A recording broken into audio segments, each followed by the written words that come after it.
Hello, everyone. Welcome to another K6 Office Hours. I'm Nicole van der Hoeven, and I have a different colleague with me today. Different, but not unusual. Hello, everyone. I'm glad to be here, being the only other colleague. It's been a while since this happened. Yeah, we are so rarely on at the same time if it's planned, just because we have a lot of overlapping perspectives. So I'm going to make an effort to like disagree with you somehow or something.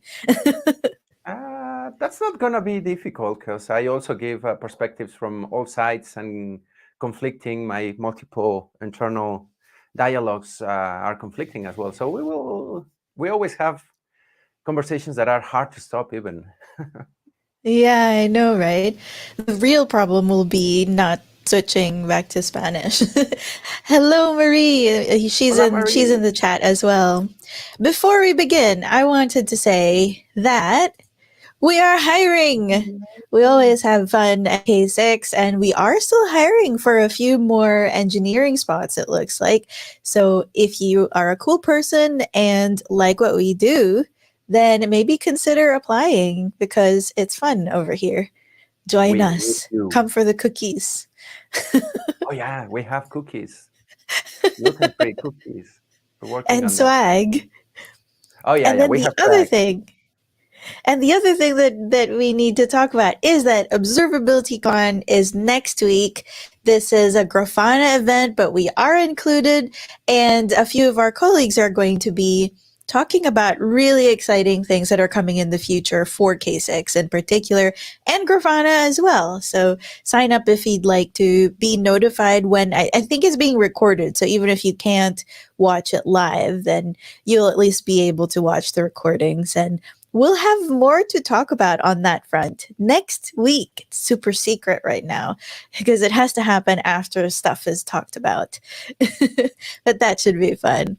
But today we're going to be talking about load testing results in general because we had a lot of questions about this. I'm sure anybody who hangs out in load testing forums always comes across these questions of like, how do we even find out what to do with load testing results? But maybe we should step back and talk about what we mean by test results. What do you think, Leandro? There are multiple differences where, depending on who you ask, for some, the load testing results is that final report that we used to deliver after we did that big execution, big load test, or big different multiple scenarios. For some others, the results are only pass or fail criteria on thresholds, on SLOs, SLIs, all these type of things. And for some others, it's just metrics. Let's see what happens with the metrics. I don't care if it passed or failed. I just want to have metrics, which generally counted to me because many customers had this difference. Like, when is the performance test execution completed? When the test passes? No, when the test completes and when we get the results, when we get information from that, that's a good execution for me. If the system passes or fails, Yeah. I need to execute and stress the system and get results from it. So it's a big, big picture here. Yeah, I totally agree. I think there's a difference between a successful test execution and like a successful, Performing application. system. Just because your test does well doesn't mean your application necessarily did well, but the testing part is also is just one side of it. So I'm kind of thinking like a load testing result is really, it encompasses a lot of different data that occurs as a result of the load test or maybe during the load test. So in general, I like to think of, the test specific data, which is data information on how the test ran. So like how many users were executed and the transactions that were run or error rates, all of those are test related. But I still consider like server metrics as part of load testing results. The server metrics of the results from your application server and from the load generator as well. So I think, I don't know, would you include all of these, Leandro, in when you talk about load testing results? Oh, sure. Not only server side metrics, instrumentation, telemetry, information on hardware. That's one very important. What is happening with the four horsemen of apocalypse that I like to call them: CPU, RAM, disk, and network. But as well, as I hinted, some instrumentation and telemetry. What is happening with the application internally? That is part of the results. And in terms of monitor or looking at devices involved in the test, we also have to think of the load generators. Someone wants to think of the load generators because many times when we're doing true big load tests, those can become the bottlenecks and deviate our results, deviate how much are we stressing the system, and that we are not being able to stress it as we are intended to. That's an interesting one because often I would see teams asking like, hey, why is your tool not stressing as it's supposed to? We were planning for this. And from these results, these metrics and this information, we can tell if it's like, oh, well, you're trying to put more information or put more people inside of, I don't know, a cashier queue that doesn't have more space for that people. Okay.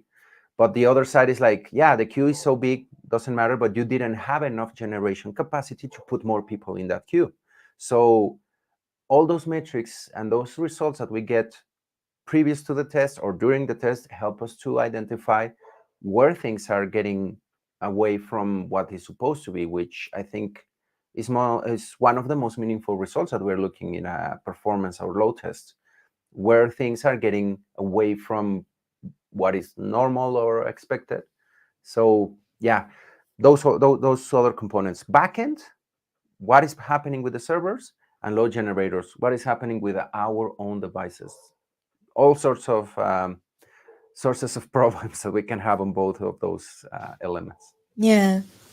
So I know that I said for this title, I put all about load testing metrics because I think that that's what comes to mind for most people. That's what people recognize. But actually, I don't think that load testing results is just metrics. It could be logs as well. It is logs as well.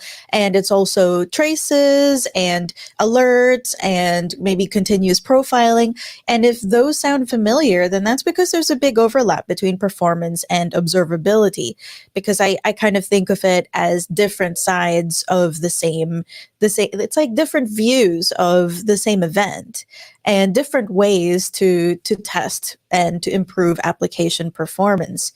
So this is when we say load testing results, it encompasses a great many things. But maybe let's talk about what we should be looking for when we have all of this data. Actually getting it is one thing, but then I don't know, it's so easy these days to just have so much data more than you know how to deal with. When I start looking at results, the first thing that I personally look for is, was the load test valid? Because if before I feel that before we start looking at application performance, you need to make sure that your load test was valid. And by that I mean that it was a clean experiment. Like when we think of a control test, if you're changing one variable and you're changing that variable in different iterations of your test, then they're more directly comparable. But if you're changing more than one variable at a time, it kind of muddies the waters. So my approach is to try and remove the load test itself from muddying the waters. What do you think? It's when you were saying that, it reminded me of the times that we were running projects, and often, so often, we would be blamed of our automations, our scripts that are the ones that are breaking, not the system. And as you mentioned, it's key to make sure and see the results from, we used to call it smoke test, shakeout test. There was a third name I can't remember.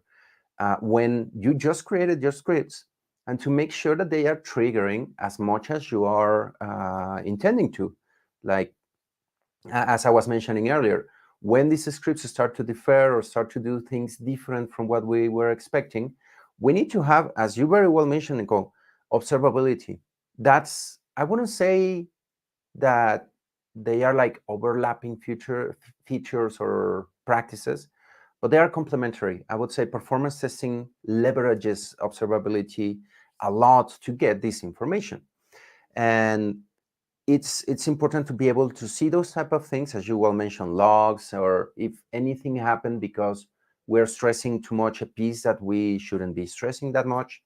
A live example was an automation that we created that was recorded, triggering a lot because the front end was triggering like crazy in the version that we recorded the script, a given component, then it was fixed. But the expectation was with that a single user would trigger one time that endpoint, but our automation, because it was recorded that way, was triggering it 10 times more. Or that we have some bad pacing, sleep in between steps, or iterations per given amount of time. That was another frequent and common situation, that the expectation that was that, let's say we had to trigger a given endpoint 1,000 times per hour, and we were doing it 10,000 times per hour, which, of course, through this capacity to see results early and to be able to tune, because generally I would recommend to do some dry runs, some shakeout tests. That was dry runs and shakeout tests to verify that your automations, your scripts, your load tests are stressing the system as much as they should, and that they are prepared to keep stressing it that way when the system starts to deviate on those results. Because, as we mentioned, sometimes the response times it's expected, more or less what we're looking for, that they start to get a little bit slower. If we don't prepare for that, or we don't have some of our executors and all the cool things that we have in K6 to manage these changes during execution, we can start to get all sorts of wonky results and test execution outputs that will be like, that's when you start to have to look like, am I truly doing what I'm supposed to? And that was a common, let's say, complaint from customers, like, oh, you are not stressing it or triggering as much as you were requested to or supposed to. And that one is like, no, here's the observability. Look, we're doing exactly what we're supposed to. And with this in hand, we can prove that the system is not performing at this given scenario. So it's really key to have all those. We're juggling with lots of balls in the air and trying to keep them tuned and in line to what we're trying to do. So it's, and as you will mention, Nicole, there are crazy amounts out there of metrics, SLIs, that we could be paying attention, and we need to know on which ones to focus and what to use to output relevant results on these executions. I don't know. What do you think? Yeah, I think it might be useful to actually look at some of the results, and then we can talk about maybe what we would look at. I just ran this actually during the test. It just stopped during the stream. And this is an example of what it looks like on K6. So this is what I'm talking about, that there's just so many metrics, right? Like, where would you look? So let's pretend that we're trying to figure out if this load test was valid. What are the sort of things that you would look at first, Leandro? Well, on one hand, again, requests per unit of time. Here, how many times are we hitting it? How fast? How aggressive are we? Because that's one key element on load testing. Load, it's tended to be kind of aggressive on the system. Are we being at the right spot? Because if we are hitting too much, probably, and this is a very common situation, when we automate, we forget to put those sleeps, or we put them too small, and we are just slamming the system. The screen is a little bit far for me to see at the results that you're displaying, Nicole. But Oh, maybe I can. If I zoom in, it goes all weird. it Like, goes so weird. Yeah, that's yeah, an apology maybe. from my side. I'm too far from the screen to be in this like stage and scenario, but that's one that generally is one of the first things that I pay attention to, and it can go both ways. If we are not stressing it enough as we are supposed to, it could be too little. Those are the few ones that I right away pay attention to. Was I supposed Yeah. to run for a minute, and how many times was I supposed to hit it?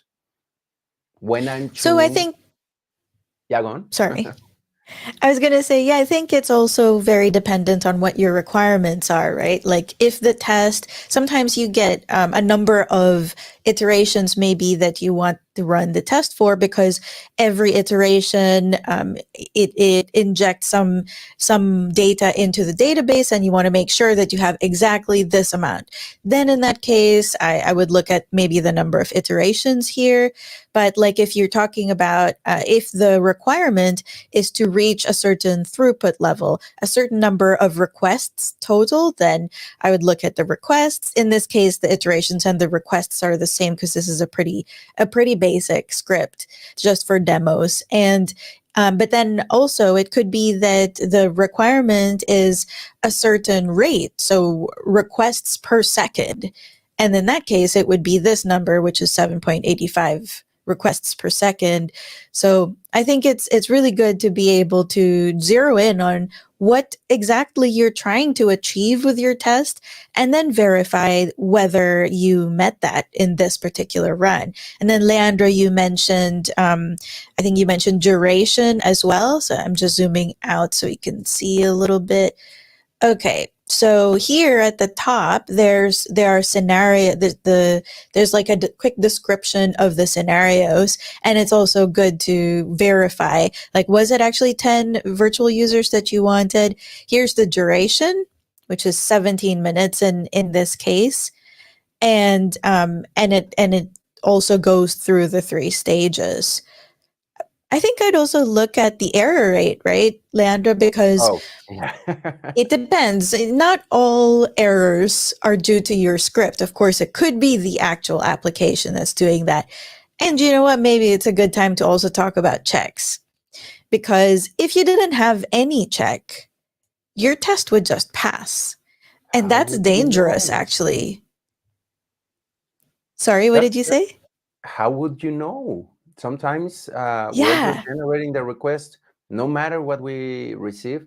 And even in some situations, especially on asynchronous, when we, regardless of what is happening in the application, we get a 200, like as an example, or some applications that are configured to give you an error screen, but it's not an actual system error that you can, and you are not seeing that in the web page, in the front end, it says something that is not an error. You can say, okay, my script can keep running. Some of those are super important because otherwise, again, in experience, I have seen tests to keep running, slamming error messages as error screens, and they keep running and running and running, and you don't even know. That's, I think, yeah, the first step, as you say, Nicole, that is not failing, that our script is doing not as much, but what is it supposed to do? Like we don't have errors, anything like blatantly horrible, and no crashing, no, that our code is right. And next, start to see some of these metrics that you mentioned that are super important. And you touched on a key difference that also I so often see some sort of confusion among iterations, requests, throughput. What are the differences on this one? And many, believe it or not, do not know and treat them equally. Do you know? Can you explain the differences, Nicole? Yeah, sure. An iteration is like one instance or one execution of the script. So from top to bottom, in One or maybe cycle. it's just the default function. It's one run of that. Within that test execution, though, you could have several requests.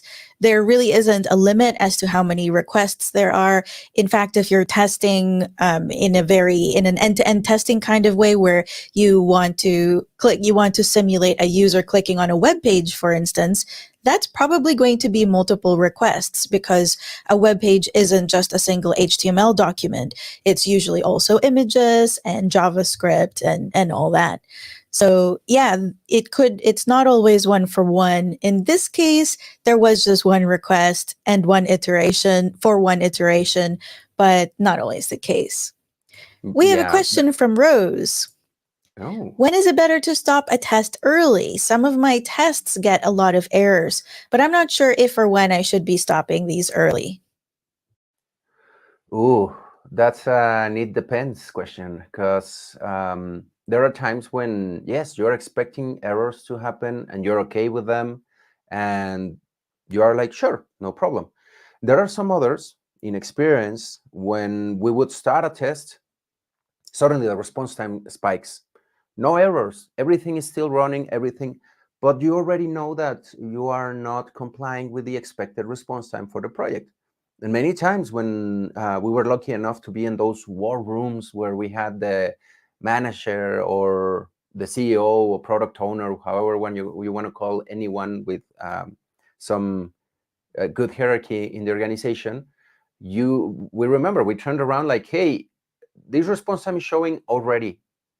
Shall I stop it? There's not much point to keep pushing the system if we already know it sucks at this point. So there are a multitude of reasons why you should stop a test that is already running, and a multitude of reasons as well to keep it running even if you see errors. So again, it depends. It's a crazy amount of, and it depends on the type of errors that you see. If the errors start being from your script, because your script is not designed to handle those type of errors, ooh, yeah, stop it, go back to the drawing board and tune those scripts. Some organizations, I remember, I am very OCD with my scripting.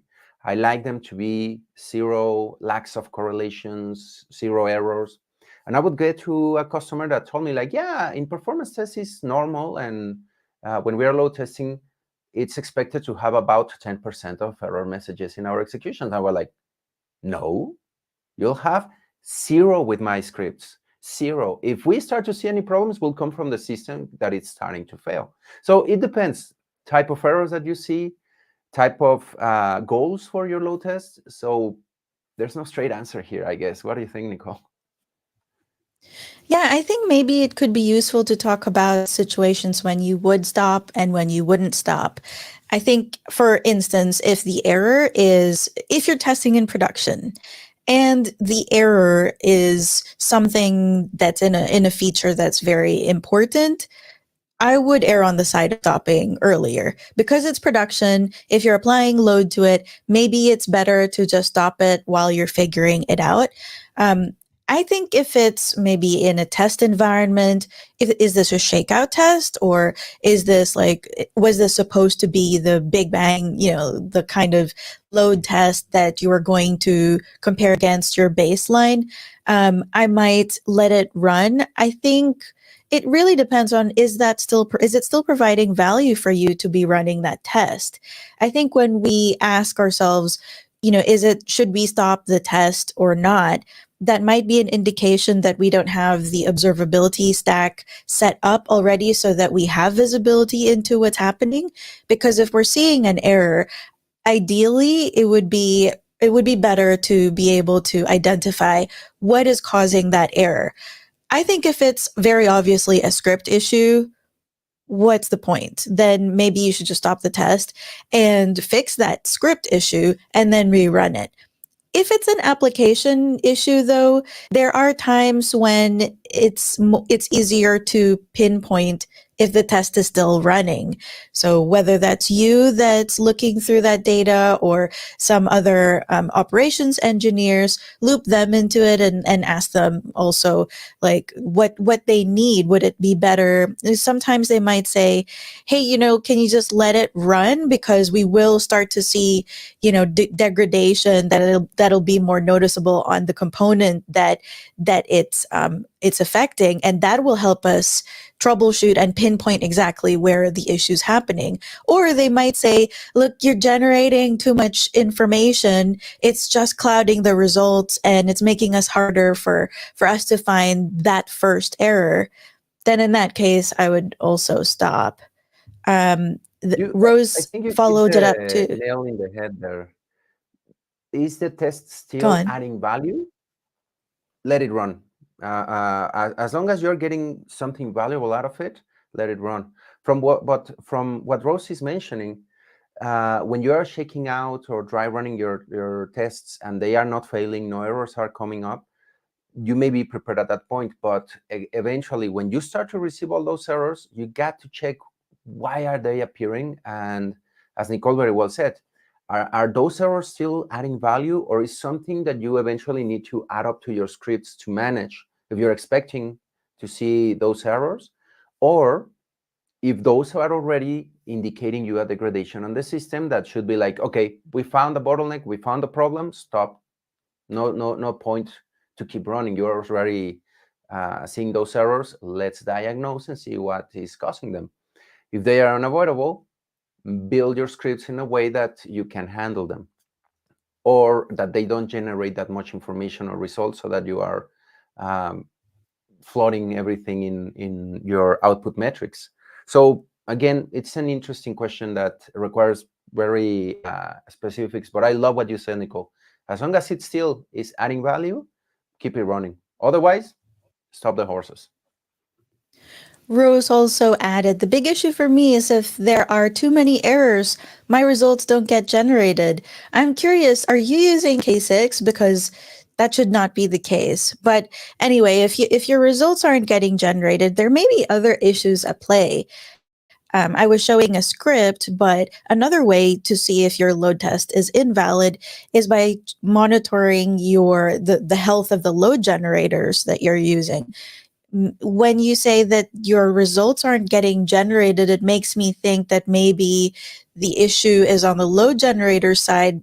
Getting maybe the resource utilization is getting a little bit too high. So make sure that the CPU and memory and that and the disk space are not exceeding what's healthy. If you need a rule of thumb, I go with 80%, although that's just a rule of thumb.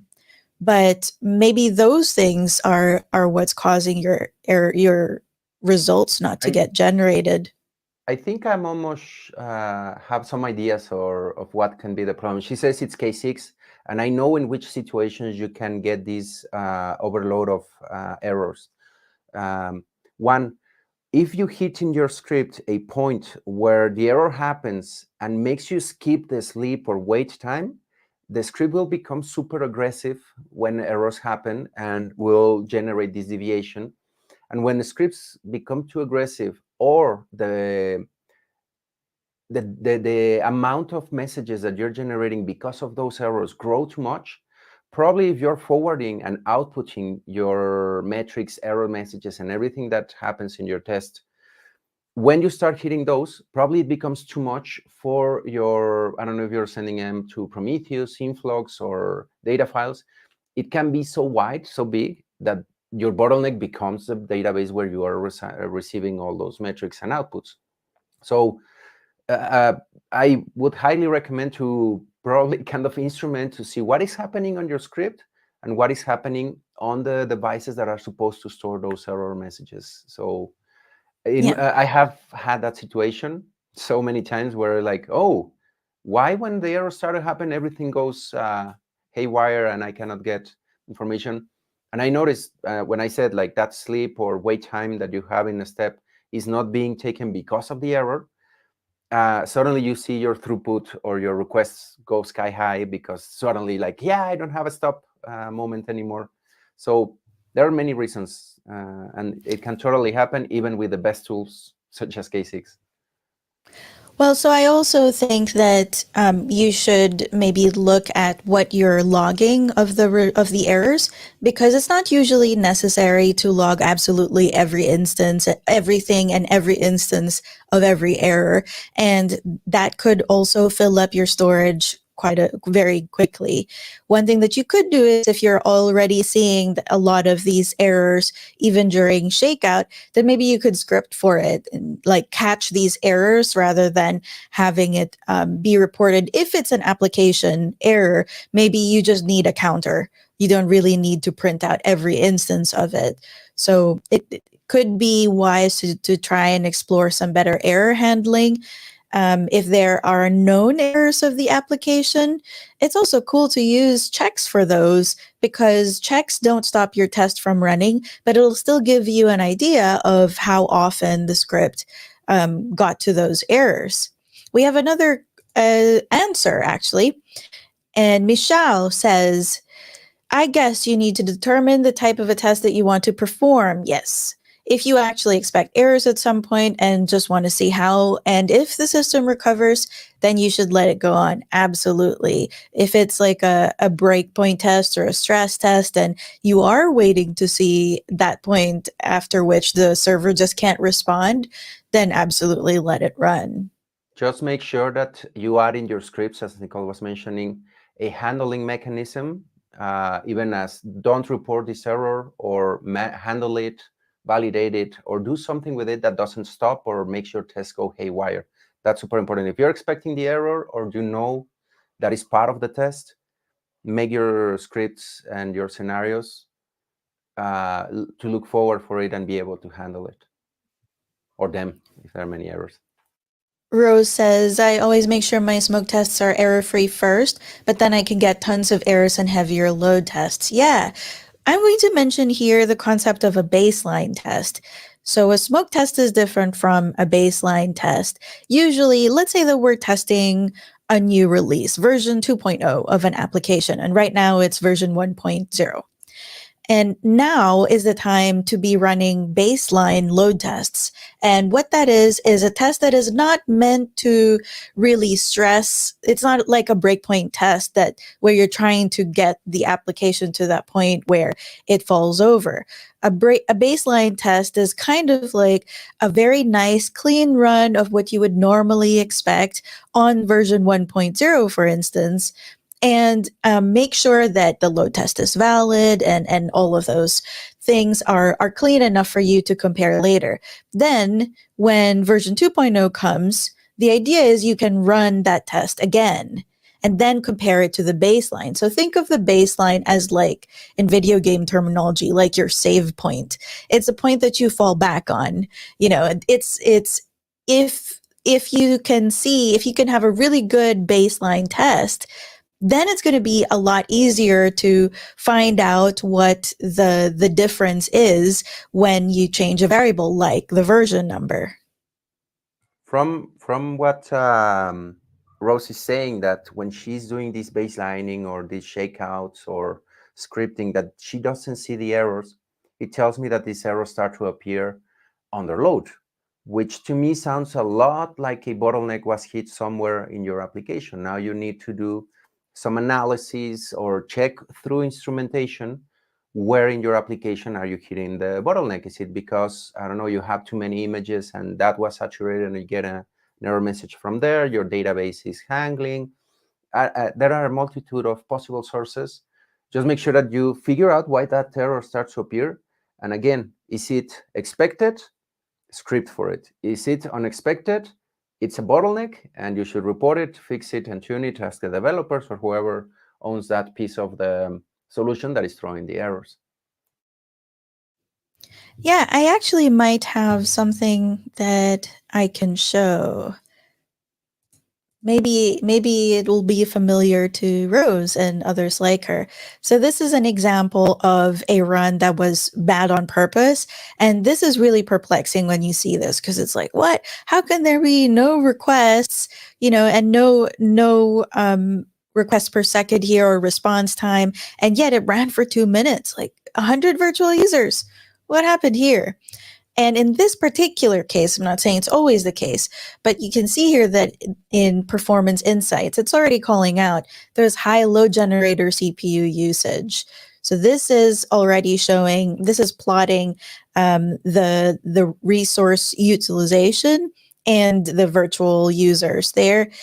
And it's showing that it was already hitting 100%. And when that happens, look, it looks like there's no results. This is why Leandro was talking about things like think time, for instance, that might exacerbate this issue or might bring about this issue.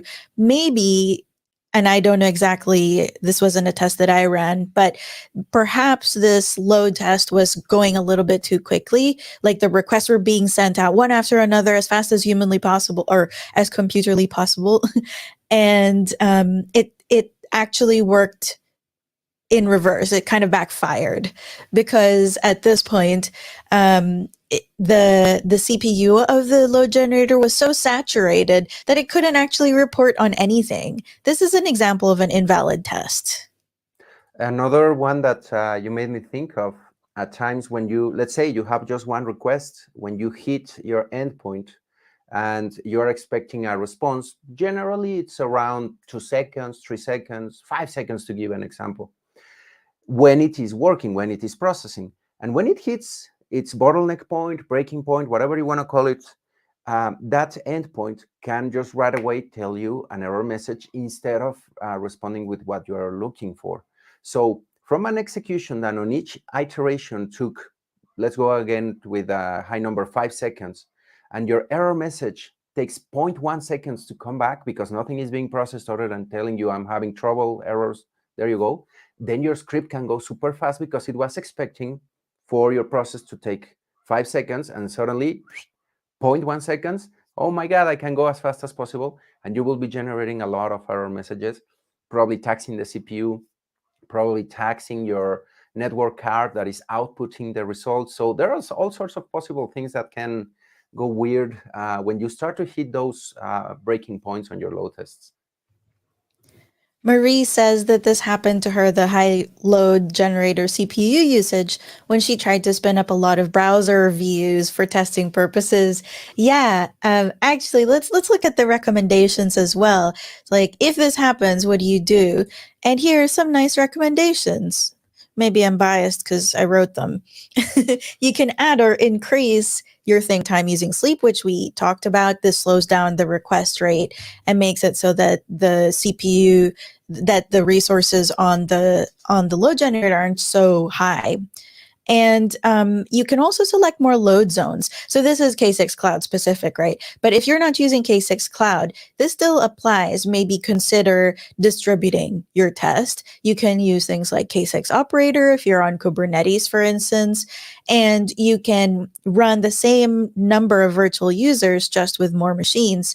So in Marie's case, where she ran into this issue with browser views, which like that is so classic because browser views take up so much more resources in general than protocol level virtual users, then maybe the next step is to increase, like kind of increase the parallelism, right? Have more load generators that are doing that.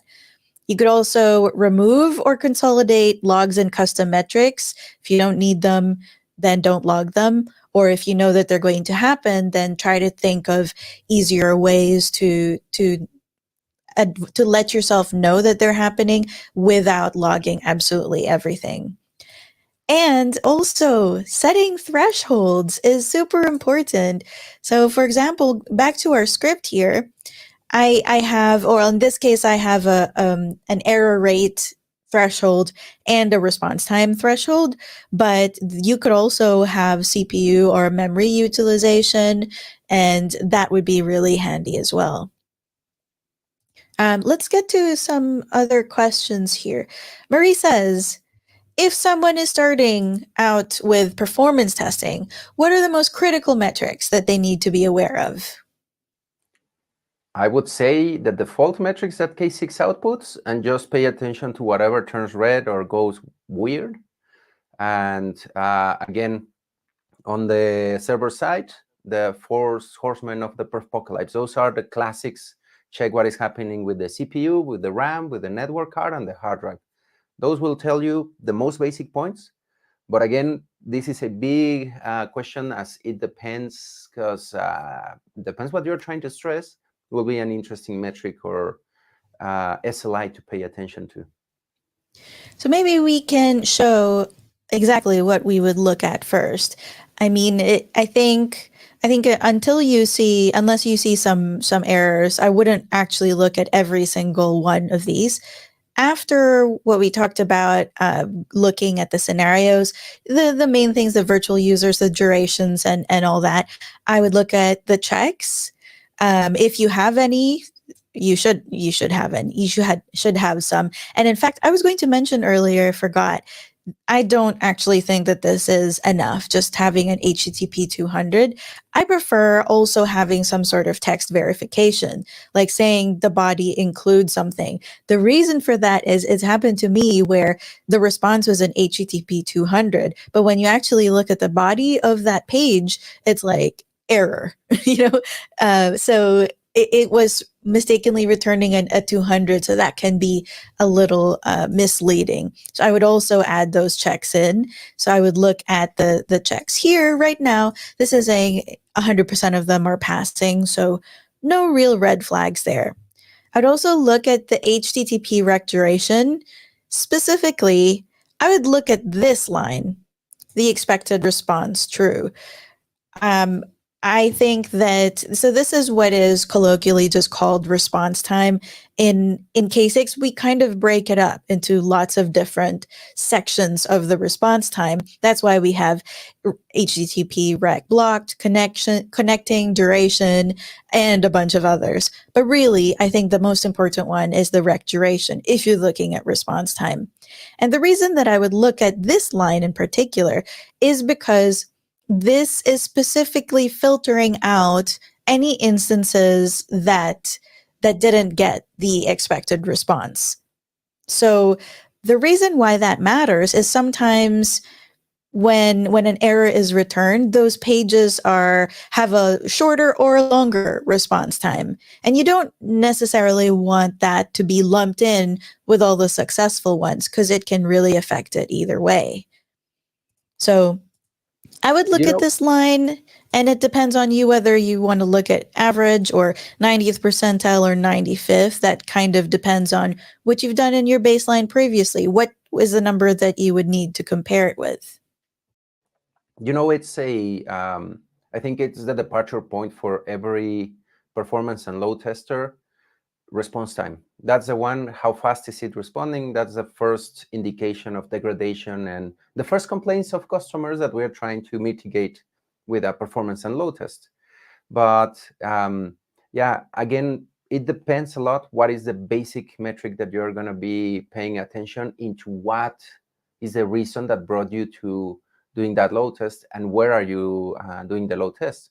Again, if it's a image heavy catalog, I would pay attention into the amount of bytes being transferred. If it's just an HTTP request that will respond, I would pay attention into the duration. So again, what are you testing and what are the critical flaws of what you are looking at? That will deviate. But the holy grail, I would say, for many, duration. Yeah. So also we have a question from Elibariki John. When you perform analysis for load testing, which graphs are important? Well, going back to K6 Cloud here, these are the graphs that we think are important, the ones that we're already displaying by default. But these are think of them as traffic lights. They're not the end all and be all. This is just to give you an idea. The rough one, the rough idea of it that is pretty good is the standard requests and response time over time. Maybe let's go to something else that has more results so I can show you. Going back to my one here, let's look at this one. Yeah, that's nicer to look at least. So this is showing, for example, the response time in blue and the request rate in purple, and actually the error rate as well, which is red, but it's 0 in this case. And just looking at these three over time is this is the quintessential view, I think. You should start here. But you shouldn't necessarily end here, especially depending on what you're testing. If it's a database, for instance, you should absolutely look at the database stats too, not just what's in K6 Cloud or what's coming from the load test. What I'm showing you here is all test related stuff. You can also go down here and let's say we found something that was a problem here. That's the time to dig deeper and try to explore the data. Think of it not as having the top 10 charts that we always use, but try to be curious about why things are the way that they are. If there had been a big spike here, maybe you could zero in on it, and then you could just look at what was happening at that point during the test in the servers, in your database, or whatever it is. You can add new charts here too. So, if you wanted to have other types of metrics, you could certainly do that. Here you can have like the data set. Leandro, you were talking about that being important for some cases. Maybe that's something that you want to look at. And then that's graphed then as well. Over time, you'll have a bunch of these charts that you always use and report with. And that's also part of having a baseline test. Have all of these charts that you think that you can foresee would be useful, and use the same ones when you're comparing to the others. Sorry, we Yeah, can't. I think we can't always give you like, here are the 10 charts you must always have. it's very difficult to get to the most important or what is super critical, because again, it depends on what you're trying to test. But a good departure point, as Nicole mentions, to figure out what is the response time. That's clean and plain in that main chart that is being displayed in K6 Cloud. Again, because that is the biggest indication that something is happening in your system, something is degrading, and where you need to start to pay attention. Now, on the graph that Nicole showed earlier, I can see that the response time is the same. It's jumping in the same two variation metrics, even if the users are only one or they are increasing every time. So that means that we are having no degradation, nothing is truly changing during the test. When you have tests that increase the number of virtual users or threads, and you start to see that increase, at times it's also normal. But when the deviation goes too high, or you have an SLO set for that, that's a graph that will make you pay attention to, and then you can start digging elsewhere. Where did it happen? But this is a very good departure point for anything. Pay attention into the response time. That's the biggest one. That if it's too low, probably something is weird. We didn't do a good request, and we are just getting an unauthorized that is super fast instead of logging in. So looking at the response time usually is the first indicator of something happening, going well, bad, or weird. Let's look at some examples of issues and see what we have to say about them. Okay, you're going to have to deal with my not so great drawing. It was easier to do this than to try to reproduce the exact situation. So this is an example of a chart over time that has the requests per second in blue and the error rate as well.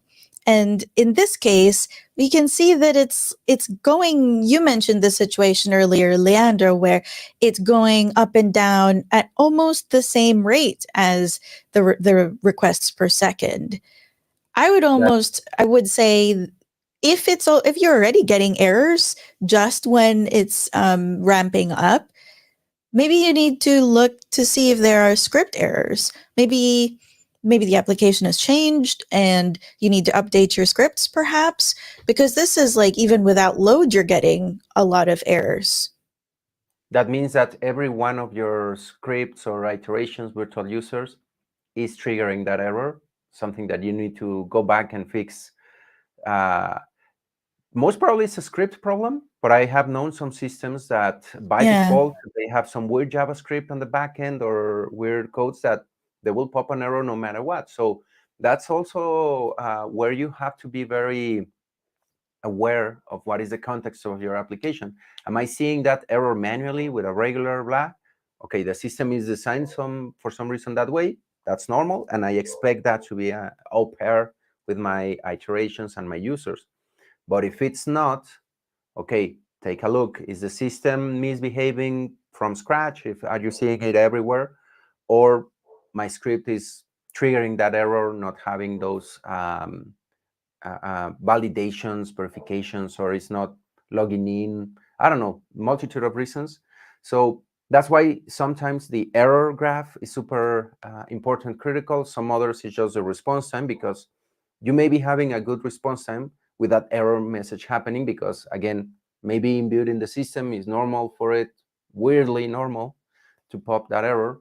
So there are lots of, and that is a very good one, Nicole, that you're showing, where the response time suddenly spikes up and breaks the your SLO, is where like, that's another important to pay attention to. So this is very different from what we were just looking at, because this is almost certainly not a script error, because in the other one, the error rate went up at about the same rate as the requests per second did, which seems like there's some sort of constant relationship between them. Here, the relationship is not constant. You can see that even though here the virtual users or the requests per second, it's a linear increase, but the response time is not. It seems to kind of increase while it's still ramping up, but the more users or the more requests are being sent, suddenly there's like this inflection point where it just skyrockets.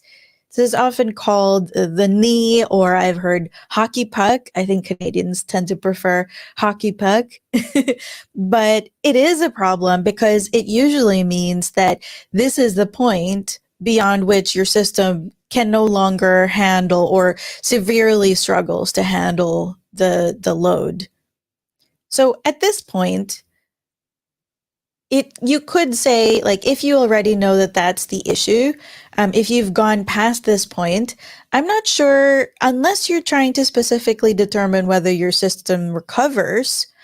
This is one situation where you maybe want to stop the test and see why it happened at that level. Maybe try to run another test and see if it happens again at that same level, unless this is known behavior and you're trying to see, like, when it recovers or if it recovers. There are some other situations where you may want to keep pushing after you get to that graph that Nicole is showing. To me, by the way, that's the Brontosaurus graph. It's a little bit like What? the Little Prince imagination, I know.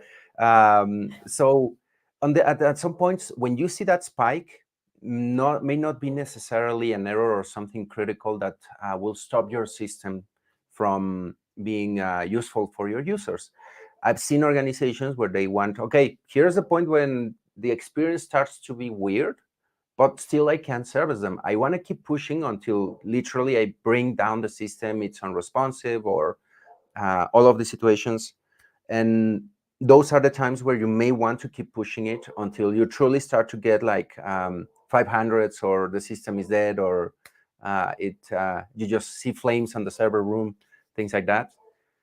It depends on the requirement that you are getting, when to stop it, even if there are errors. Okay, so another one that we might look at is a spike. This is a classic clean spike. The response time increases with the number of virtual users. That is typical. Usually, a system is going to have an easier time responding to fewer users than more. So this first part of the incline is normal, but this sudden spike is not normal. It would be very interesting to see what was happening at that time. Sometimes it could be like maybe there was another job that happened to fire off coincidentally on the system at that time that the load test was running. Because otherwise, why did it suddenly drop in response time? This could still actually be a script issue. If you haven't sorted out your timings and your scenario right, it could be that your script is very front heavy. For instance, if you have a scenario that was doing it based on a number of iterations, it could be that there were a lot of iterations that were done that very quickly, and maybe those particular transactions were heavy ones for the server, whatever that means for your application. So also look at the mix that you were looking at, but in general, this is something to watch out for. On some other situations where I've seen that behavior, and something that also keep in mind are where on the mix of requests that you have asynchronous requests that suddenly you see that spike from the requests happening or responding from whatever you did at the very beginning of your execution.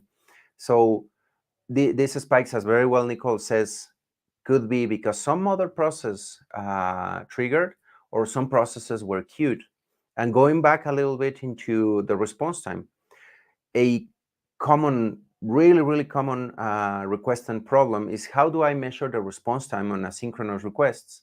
If my HTTP just say at 200, good, I received it, goodbye. I will finish when I finish. That's where you need instrumentation and telemetry, because many times when you have those type of requests and you see that spike increasing on some of the others normally, and suddenly the asynchronous suddenly kicked up, some queued requests that you did earlier start to respond, you will see those spikes. Again, be careful. And the only way that you can know what happened with those is with instrumentation in the backend. Know what is happening on the server. As Nicole says, even may have been a batch job, a cron job, or whatever process, an antivirus deciding to start a scan at that moment. You may be able to know with observability on the backend, and not only with the messages that you're seeing in the front end. So you often will see those weird behaviors. Similar things will happen, not only a spike, but a sudden valley, or suddenly the response time improves. Probably the garbage collector came up and released a lot of memory processing time, or something finished. There are some of those things that you need to be able to, you will see and like, oh, that's weird. What is that spike? What happened? What is that valley? And can come from multitude of situations. Sorry if I am spoiling the following graphs and you have one with a valley, but all sorts of crazy things that you can see during a load test. No, there's just so much that we can talk about on this subject, but maybe it would be more useful to kind of round up. What do you think? Um, Oh my God, maybe time's fly. let's Yeah. I know, right? It's almost an hour. So let's talk about what we already have talked about. There are different things that you should be looking for when you're looking at performance testing results. One, was the load test valid? You want to make sure that it's as clean as possible, reduce the amount of variables that you yourself are introducing just from your load test. Two, how did the application handle the load? You can do this using your observability stack by looking at certain key metrics like CPU and memory and network and disk as well, and storage. But you can also, this could also be tracing. You could also be following the path of a transaction or a request throughout your application. Three, if you do spot bottlenecks, why did they occur? This is the part that's usually the most difficult, right? It's usually easier to spot that there's something wrong than to find out how to fix it. This is the part that we can't say, like, step one, do this, step two, do that. It really, really depends on what the error is. We talked about how do you know whether a load test is valid, Leandro? Well, again, the test is valid when you are as close as possible to what is the requirement, and when it is giving you the information that you are looking for it. Not necessarily because everyone like, oh, because it resembles production, or what is the load? And no, no, no. Your test is valid when it completes, provides you the information, and mimics the behavior that you are trying to simulate. It could be a real life scenario where you are trying to simulate what is happening in production. And it could be as weird as possible, like I just want to suddenly slam 1,000 requests in a second, and that's it. That's what I want to do. If your automation, your performance scenario, or your K6 script is generating this, that's a valid script. If it deviates, and that's why important, the metrics should come from the results of your test, from what your execution is doing, and from what the backend is reacting to. There are so many components. I also missed from your load generating structure, infrastructure, solution, platform, whatever you want to call it. Because earlier I was focusing a little bit too much on the errors from what Rose asked, coming from the backend, but could be your own servers that are the ones that your load generator saying like, hey, I'm out of memory here. I'm like dying. I'm sorry. And goodbye.